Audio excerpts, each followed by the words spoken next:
Anybody have any general comments or questions? No. Go ahead, yes. Yes, You want me up there? yes, we're good to hear you. Let's go. Put us.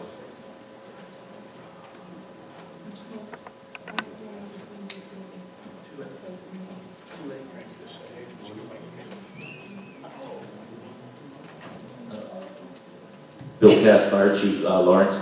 I met with James Fay Company as well. They do have the contract to Rising Road to McDonald, but they also have the contract to get rid of all the turnpike houses on this side as well.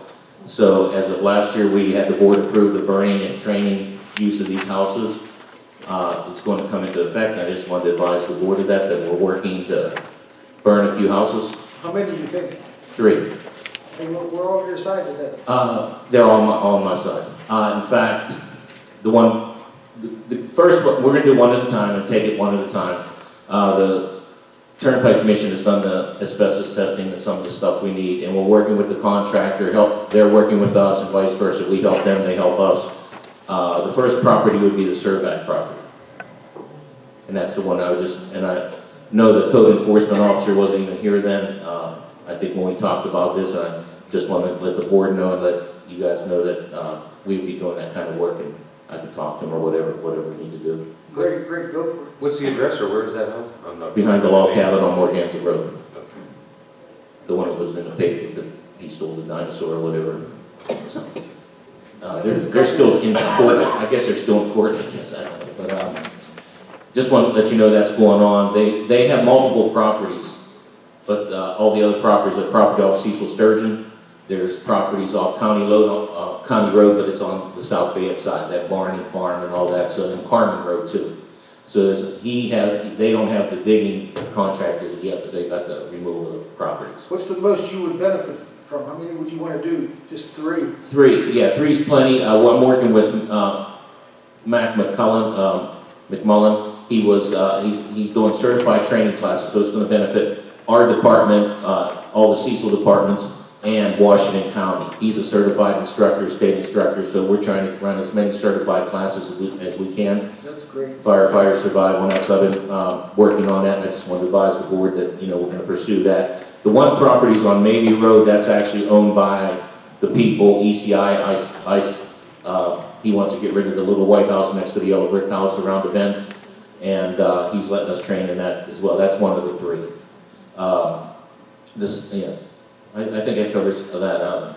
Came up and looked at our parking lot, gave us an estimate, not to do the work, but what we need to do in the future. I just wanted to thank him for that, taking a couple minutes out of his day. We have a good pace, that was what I wanted to hear, and just had some cracking problems. The last thing is, everybody knows, I was a victim of home invasion last year, and so I had an alarm system put in, so I applied for my permit, and I know we've spent over the last couple of years trying to develop an ordinance for the false alarms for the fire systems and through the fire district. But when Carol sent me the paperwork, the ordinance has been adopted since 1988, along with the burglar alarm. We have a fire alarm ordinance. If they have so many calls, we can find them. We can get the police involved. It's already done. We wasted a lot of time. I just want to let you know that. We don't have to address that. If you want to modify it, that's a different story. But it's been in effect that none of us were aware of this, fire chiefs. So I just thought I'd let you know that. Fine for your false alarms? If I violated, I will. I've also made some other suggestions on that area too. You live by the sword, die by the sword, right? It shows here. But yeah, so I mean, we wasted some time, and I'd just like to move on with that. And if the issues arise with some of the issues we are having with alarms, and when we have our next fire district meeting, we can bring it up. But I just want to let you know that way we don't have to start from scratch. Okay? Thanks. Thank you, Bill. Anybody else? General comments? I got a quick question. Are they up there so everybody can hear you? Are they going to do the light bulbs in? They are. We have a completion date. They said it'll be done by a certain date, Ron. Yeah, I think they said we're on the schedule in August, Ron. And they said, believe it or not, township-wide will only take 2 weeks. They're utilizing subcontractors to replace the lights. Anybody else? All right, go ahead. Excuse me, we discussed at the meeting last month the picnic tables for the for the miners' pavilion. and I have pricing on it, but something has happened. We had a map made to scale of the building, and I think that there's a mouse that came into our office installed because we've not been able to locate it. And we actually planned the exact number of picnic tables that we need, but not having the map to scale, I don't really know what the number is. It was either 6 and 2 handicap or 8 and 2 handicap. And what I was going to suggest was this, to make certain that we have enough, and we discussed this last month. I got pricing from Belson Outdoors, and this is the same place that Parks and Recreation Board got new tables either 2 or 3 years ago. And I was going to suggest that we either need 8, I'm just not sure at this point, we either need 6 regular and 2 handicap, or 8 regular and 4 handicap. And the pricing on those is either $8,844, I'm rounding it off to the nearest dollar, or $11,000, actually it's $12,000, $11,999.99 for 11, 7 regulars and 4 handicap. And I was going to suggest this, if the board approves these, and if we have overstated what we need, that we would give them to the Parks and Recreation Board, because I know they need them as well. So, I want to hear what your thoughts are on Mr. Chairman, can we ask Dawn, what are the facts surrounding last month's, or you had sent an email as well that maybe $695 was a table? Well, last month's motion was for the approval of 8 tables. Yeah. So And that I was assigned the task to distribute the different styles, which I did. There's different styles of picnic tables. So one that came up, Bill brought to our attention, it's kind of a metal table with a plastic coat on it, very durable. I circulated that amongst the board members, and then there's also the composite plastic, which is that Belson company that Elizabeth's referring to. Now, Bill had mentioned some problems that you were having with didn't you say the composite ones were being not necessarily vandalized, but... Yeah, that was the Dawson Yeah. composite table over there. People have carved into those composite materials that are on the tabletop. Probably about a month or so, a couple of weeks ago, I circulated a catalog cut sheet for extruded metal picnic table. The composition of the material is similar to what we've done in the playground area over there at the park with the park benches, the yellow park benches.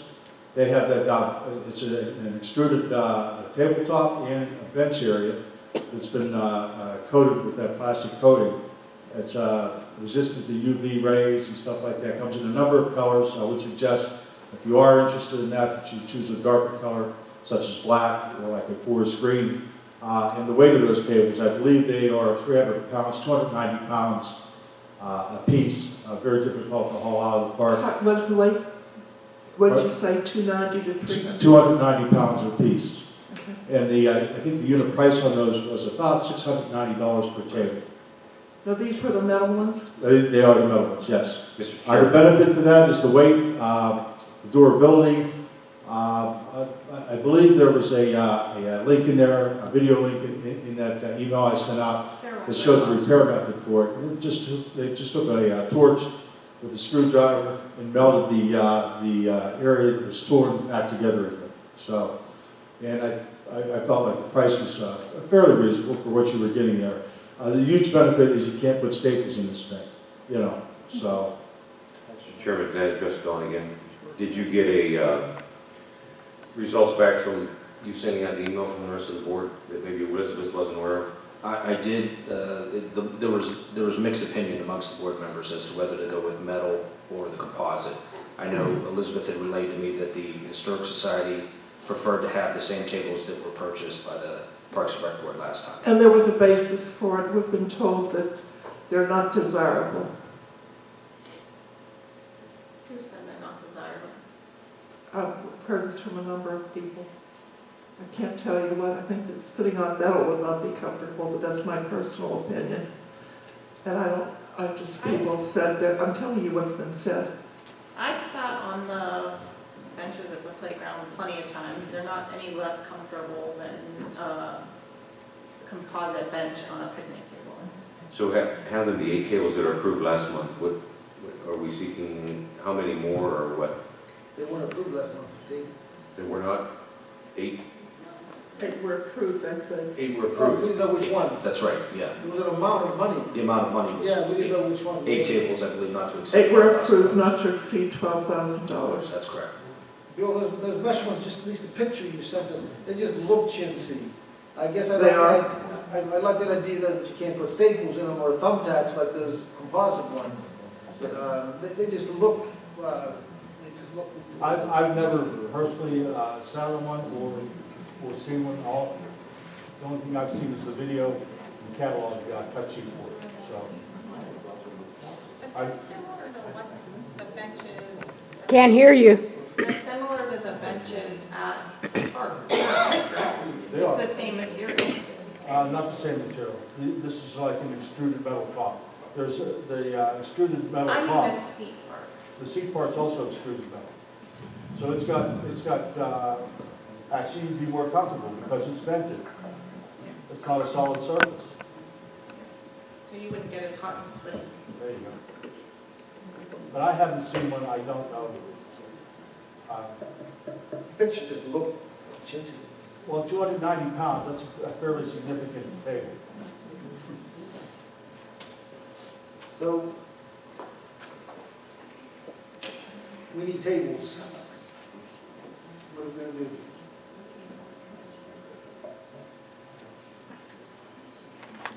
Take a vote on it. And we're asking for 8 or 6 of the $1,200 tables, or 6 of the $695. We're not doing the metal, then. You desire not to have the, We desire not to have them now. so you want the $1,200 ones? No, they're not 1,200, they're, for 11, it's $12,000. They're just slightly over $1,000 each. So 11 would buy us 12, for 12,000 bucks. We'd buy- By 11. But we don't know if we need 11 or 8. I don't think that we need that many, but I can't tell you until we locate the print. Plus, the Parks Board had asked for a few more the prior year, and I guess they still have some wooden ones. We could replace them as we fill in. Do we agree that if we got extra ones for this pavilion and didn't need them, well, the other pavilions need Yeah, them too? there are a few tables that we can take out of service also, so. Those wooden ones. Yes, we retopped and rebenched, I think probably 8 of them last year, so. As we have the time, we go over there, we retop them and rebench them, you know, and then route the edges, so. We don't get any quote or any discount for quantity. It's through the state bid. No, we don't get, I already asked them about that, and discount only comes if we order 10,000. That's what they told me. Someone make a motion. I make a motion to purchase 11 tables. At a total cost of $11,999. Not to exceed $12,000. Through the state bid, and it's the same kind that we have, that we've gotten in the past, the last couple composite ones. Yes, and from the same. Is there a second to that motion? I'll second it. Moved and seconded. Those in favor signify by saying aye. Aye. I can't hear it. Okay. Yeah. Motion carries.